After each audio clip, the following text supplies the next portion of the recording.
Good morning students. आपण आपला चिटणीसाची कार्यपद्धती याच्यातील पहिला धडा अभ्यासतोय. यामध्ये आपल्या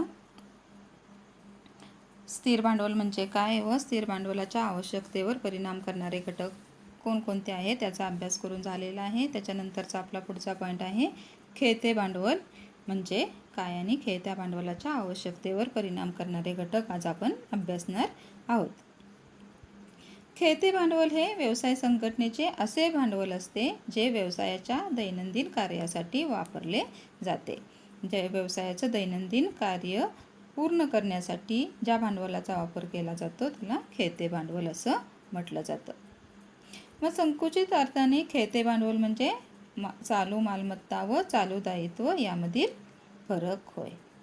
प्रोफेसर जेस्टनबर्ग यांच्यानुसार खेळते भांडवल म्हणजे चालू संपत्तीचे चालू दायित्वावर असलेले आधिक्य. मग चालू संपत्ती म्हणजे काय तर उद्योग व्यवसायातील किंवा जो व्यवसाय आपण करतोय त्या व्यवसायातील रोख रक्कम तसेच उधार मालाचे येणारे मूल्य आणि मालसाठा म्हणजे स्टॉक या सर्वांचा समावेश हा कशामध्ये होतो चालू संपत्तीमध्ये.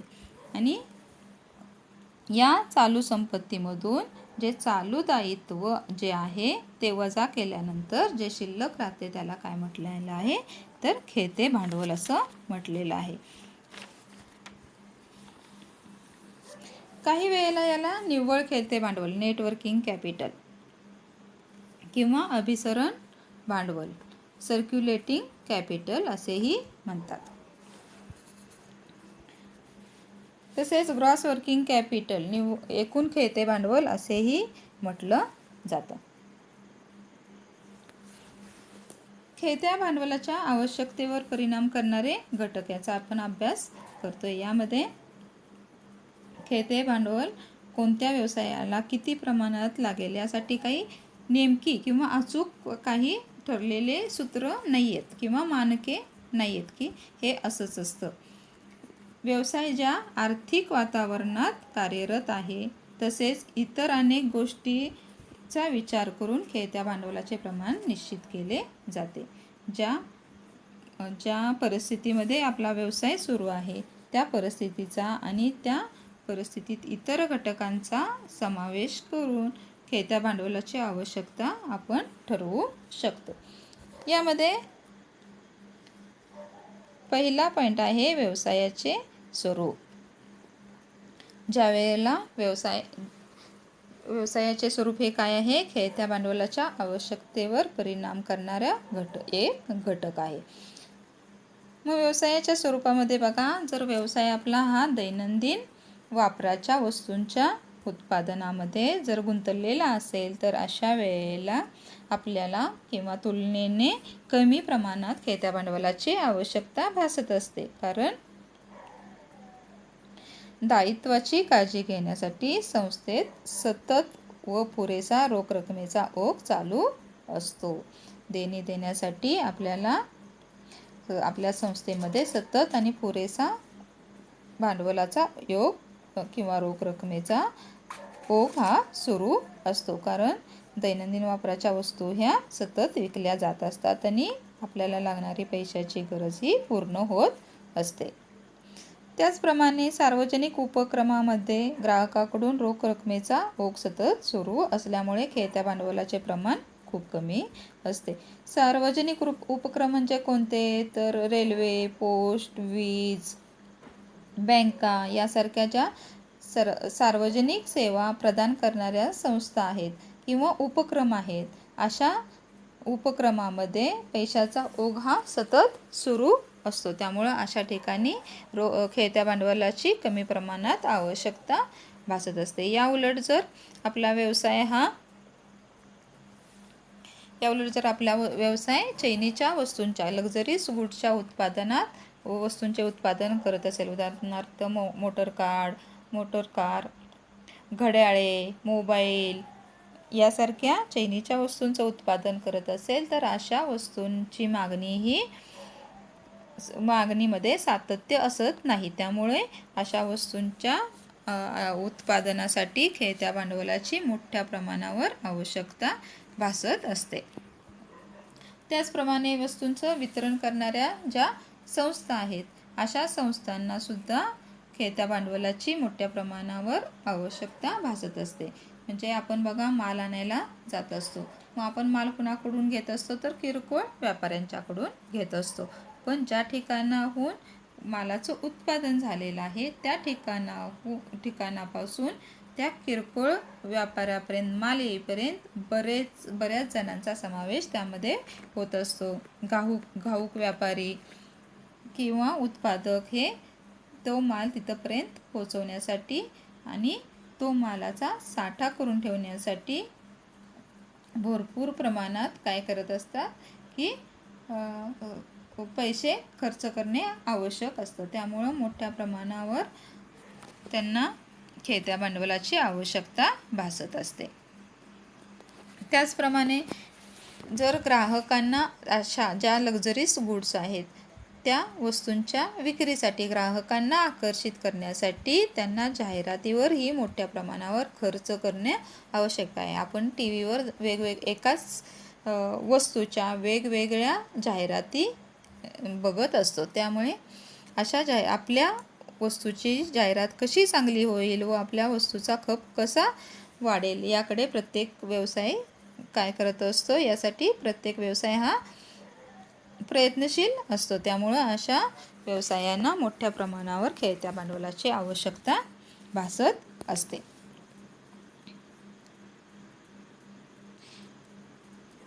दुसरा पॉईंट आहे व्यवसायाचे आकारमान. व्यवसायाच्या आकारमानाचा अंदाज त्याच्या एकूण कार्यक्षेत्राच्या प्रमाणावरून ठरवला जातो. म्हणजे व्यवसायाचं आकारमान किती आहे, म्हणजे किती कार्यक्षेत्रामध्ये तुमचा व्यवसाय सुरू आहे याच्यावरून त्या व्यवसायाचं आकारमान ठरवलं जातं. मग ज्या वेळेला मोठ्या प्रमाणावर व्यापार करणाऱ्या कंपनीज खेळत्या भांडवलाची आधी गरज भासत असते. ज्या वेळेला एखादी कंपनी किंवा व्यवसाय मोठ्या प्रमाणावर व्यापार करत असेल तर त्या कंपनीसाठी जास्त खेळत्या भांडवलाची आवश्यकता असते. तथापि ज्या व्यवसाय संघटना भांडवलाची किंवा ज्या व्यवसाय संघटना आपला व्यवसाय अथवा व्यापार लहान प्रमाणावर करत असतील, त्या व्यवसाय संघटनांना कमी रकमेच्या भांडवलाची किंवा खेळत्या भांडवलाची आवश्यकता भासत असते.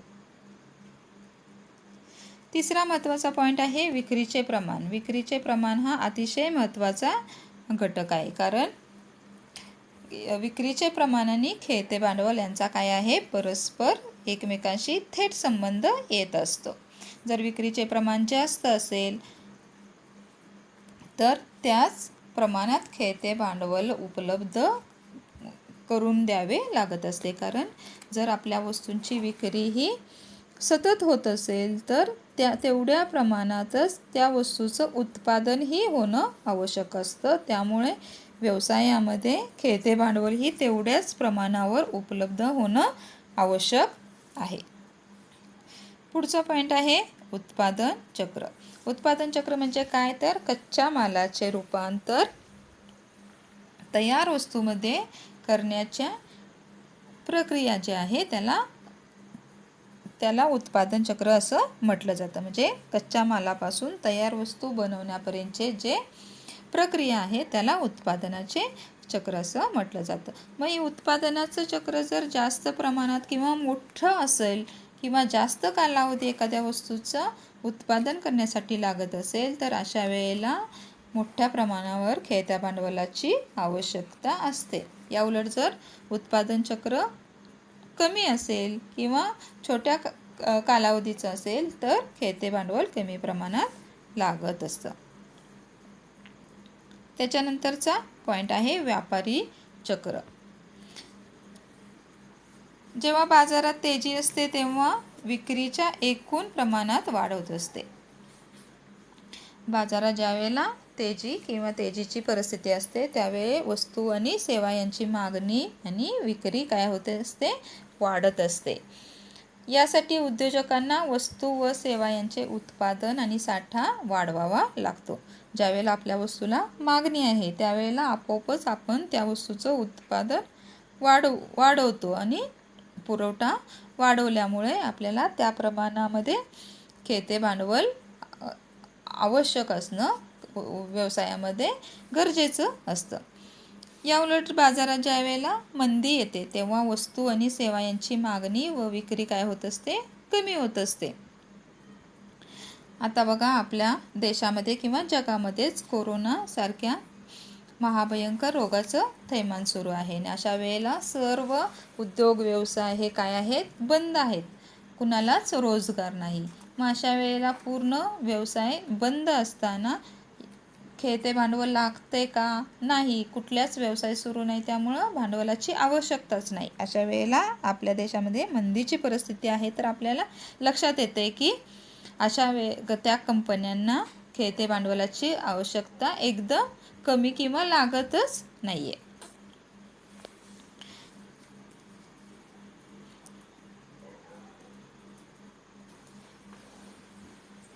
पुढचा पॉईंट आहे खरेदी व विक्रीच्या अटी. कंपनी स्वतः खरेदी करताना उधारीच्या सवलतीचा फायदा घेते, पण वस्तूंची विक्री करताना अशी सवलत ग्राहकांना देत नाही. असे धोरण अवलंबल्यास किंवा राबवल्यास कंपनीस खेळते भांडवल कमी लागते. ज्या वेळेला जर व्यवसाय संस्था ह्या आपल्याला लागणारा कच्चा माल आहे किंवा इतर ज्या वस्तू आहेत त्याचा पुरवठा करत असताना आपल्याला उधारीची सवलत देत असतील, परंतु आपण जर त्या वस्तू ग्राहकांना विकत असताना आपण अशी उधारीची सवलत देत नसेल, म्हणजेच आपण जर त्या वस्तू रोखीने विकत असेल तर अशा वेळेला आपल्याला खेळते भांडवल अतिशय कमी लागणार आहे. कारण आपल्याला माल मिळताना उधारीवर मिळतोय पण आपण रोखीने विक्री करतोय, म्हणजे आपल्याकडे भांडवलाचा ओघ हा सुरू राहतो आणि अशा वेळेला कमी प्रमाणात खेळत्या भांडवलाची आवश्यकता असते.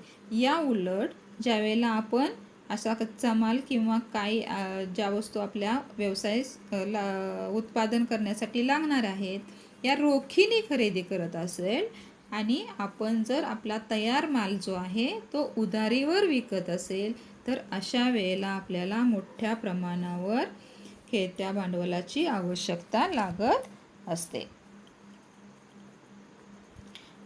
पुढचा पॉईंट आहे उधारीवर अंकुश.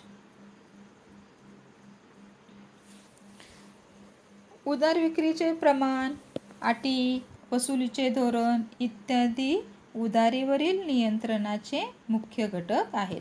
म्हणजे एखाद्या वस्तूचं आपण उधारीवर विक्री करतोय ठीक आहे, पण त्यासाठी काही अटी नसतील, त्याचे प्रमाण ठरलेले नसेल किंवा संस्थेची अशी काही धोरणे नसतील की उधारीवर विकलेल्या मालाचे पैसे वसूल करण्यासाठी, तर अशा वेळेला कंपनीला मोठ्या प्रमाणावर खेळत्या भांडवलाची आवश्यकता भासू लागते. याउलट जर अशा अटी, शर्ती किंवा व्यवसायाची वेगवेगळी धोरणं असतील आणि आपले उधारीवर विकलेल्या मालाचे पैसे पटपट येत असतील किंवा निधीचा ओघ सुरू राहत असेल तर अशा वेळेला कमी प्रमाणात खेळत्या भांडवलाची गरज भासत असते.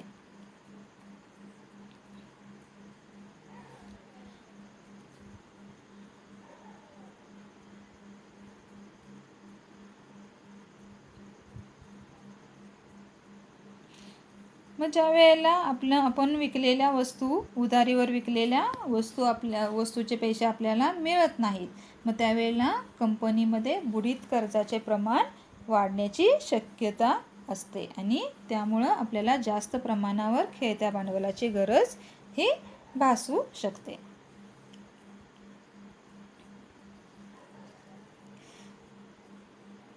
आपला 8वा पॉईंट आहे प्रगतीचा व विकासाचा वेग. कंपनीच्या उत्कर्षाबरोबर खेळत्या भांडवलाची गरजही वाढते. कारण विक्री व स्थावर मालमत्ता या स्वरूपात व्यवसाय संघटनेची वाढ, उत्कर्ष व विकास होत गेला तर त्या व्यवसाय संघटनेची खेळत्या भांडवलाची आवश्यकता काय होते? वाढत जाते. व्यवसायाचा उत्कर्ष होत असेल तर उत्कर्षाबरोबर कंपनीची स्थावर मालमत्ता ही वाढत जाते आणि अशा वेळेला मोठ्या प्रमाणावर खेळत्या भांडवलाची गरज ही भासत असते.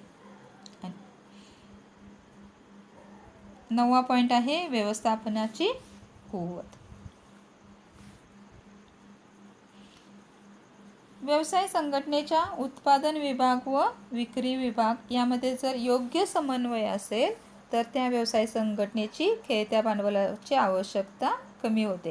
म्हणजे उत्पादन प्रक्रिया करण्यासाठी लागणारा कच्चा माल किंवा इतर गोष्टी किती आहेत याचा आणि ज्यावेळेला वस्तूचं विक्री करतोय त्या विक्रीचं प्रमाण किती आहे यामध्ये जर योग्य समन्वय असेल तर अशा वेळेला आपल्याला खेळत्या भांडवलाची कमी प्रमाणात आवश्यकता भासत असते. पण याउलट जर व्यवसाय संघटनेच्या वेगवेगळ्या विभागात योग्य संप्रेषण व समन्वय यांचा अभाव असेल तर जास्त उत्पादनाची व कच्च्या आणि पक्क्या मालाचा साठा वाढण्याची काय असते? शक्यता वाढते. म्हणजे यामध्ये जर व्यवसायाच्या वेगवेगळ्या घटकामध्ये जर समन्वय नसेल तर मोठ्या प्रमाणात कच्चा मालही वाढू शकतो, पक्का मालही वाढू शकतो आणि त्याचा साठा होऊ शकतो आणि त्यामुळं परिणामी त्या व्यवसाय संघटनेची खेळत्या भांडवलाची आवश्यकता काय होते? जास्त होऊ शकते.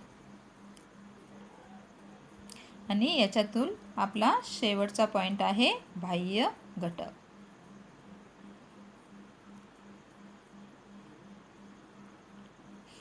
बाह्य घटक कोणते? तर बँका व इतर वित्तीय संस्था या काय आहेत? तर बाह्य घटक आहेत.